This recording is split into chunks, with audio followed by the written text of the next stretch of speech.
demand in the coming years. So as Java is also going to be in demand in the coming years, Visual Basic will also be in demand, PHP and hypertext processor.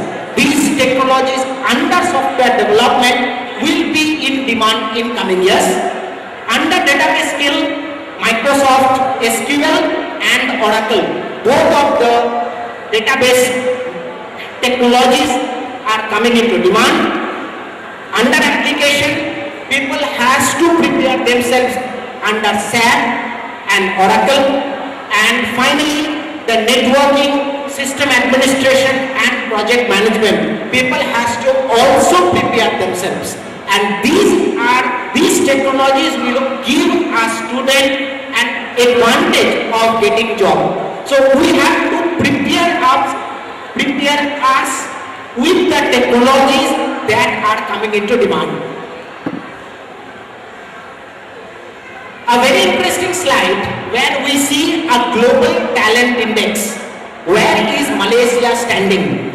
There are two, the global talent index in 2012. You see, the Malaysia is standing at number 12 and the status is unchanged. It means though Malaysia is far behind some countries, but it has maintained career in IT.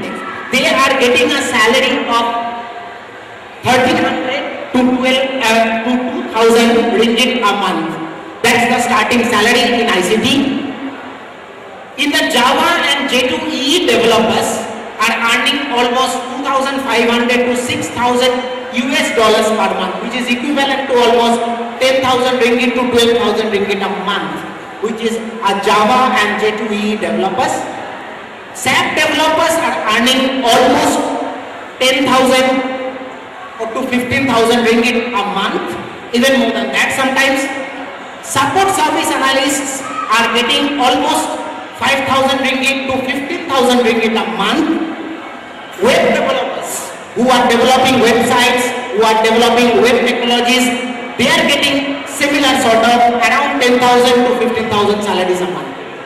So net, what we are trying to say here is that if you look at the salary structure, an ICT graduate can demand with a right skill a salary of not less than 7,000 to 8,000. We have some slides, some data about it all.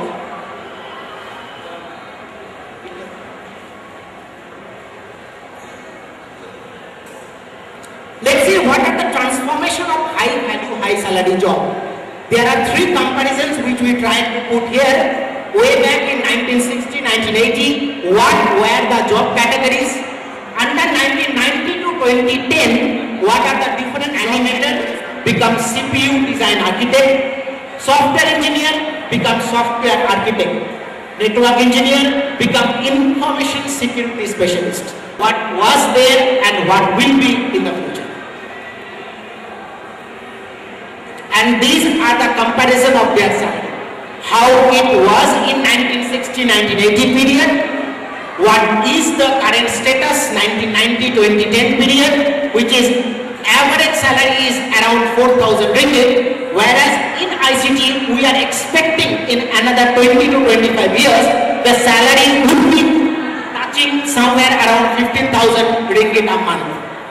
And this data has been acquired from Multimedia Development Corporation, which is MD.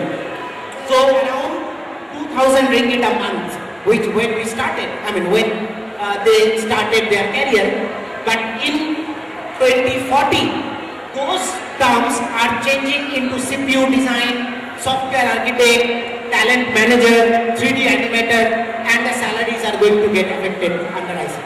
What's about the demand in ICT? How is the demand look like? In 2008-2009, the demand for ICT professional in Malaysia was around 200,000 to 220,000 a month. Sorry, a year.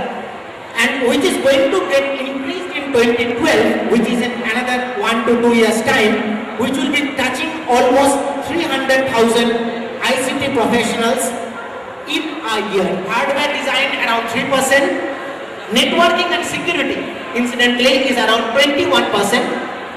Operating system and server was around 12%. And database was around 12%. So we see here that software development is still demanding the highest sort of jobs in the demand, and networking and security is having the second position in the demand category.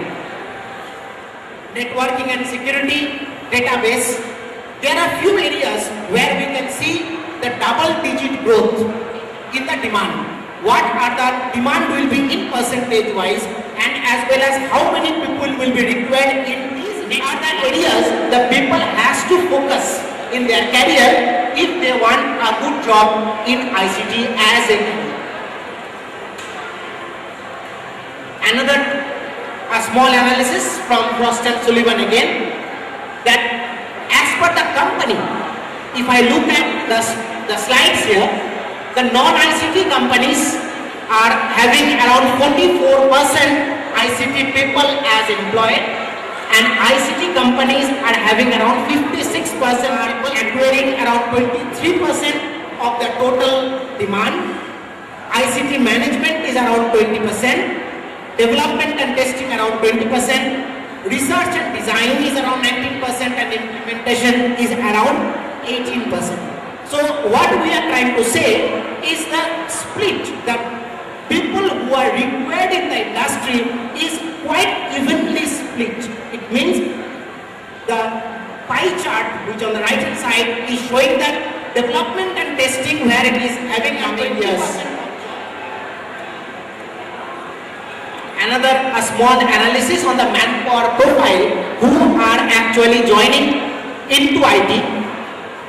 The people who are having more than 5 years of experience, they are having around 13% people. Below 2 and 5 years, between 2 and 5 years, 32% people are joining into the industry. Between 0 to 2 years, which is people who are starting their career as IT, is having around 34% of the total ICT people who are working in ICT industry. Diploma holders around 22%, and the others are having around 11 to 12%. And if I look at the discipline of the study, then core ICT courses, the person who have done ICT, who has taken the ICT as career, or who have done in their career, are having very less number of people, which is almost 14 to 15%. If I look at the non-ICT skills, which is coming down, it means people are having day after day more IT literate. E-business skills are going to grow by 1%. Advanced IT skills is going to grow almost 4%. Basic IT skills are reducing. It means people are generally having more IT knowledge than it is to more advanced ICT skills to be at par with the market demand. And at the same time, as per the analysis again from Frost & Sullivan, that within the year 2012, what are the different categories of demand in which skill it will be required. For example, the creative multimedia will have the maximum demand of almost 17%, and then others will follow like business intelligence, software development, operating system and server, and the hardware design. So again, as per the analysis, the creative multimedia, networking, SAP and database, these four will be dominating the market in the coming years. Let's see what is the supply line. Until now we have been talking about the demand of the market. Now let's see the supply projection. Again, an analysis from Frost & Sullivan, that in 2008 we had around 27,408. Every year Malaysia has a demand of around 300,000 people and the supply is around 50,000 people. So there is a huge demand of the people, there is a huge gap between the demand and the supply. And in a similar way, in the 2009, what were the skill level split that we can see under the software development was 26%, networking and security was 17%, operating system and server was 5%. So from here in the right hand side the pie chart, it says the double digit skill level split was only in the software development, networking, hardware design and creative multimedia. Aggressive plans to increase ICT student intake over the forecast period cited by Respondent Institute of Higher Learnings.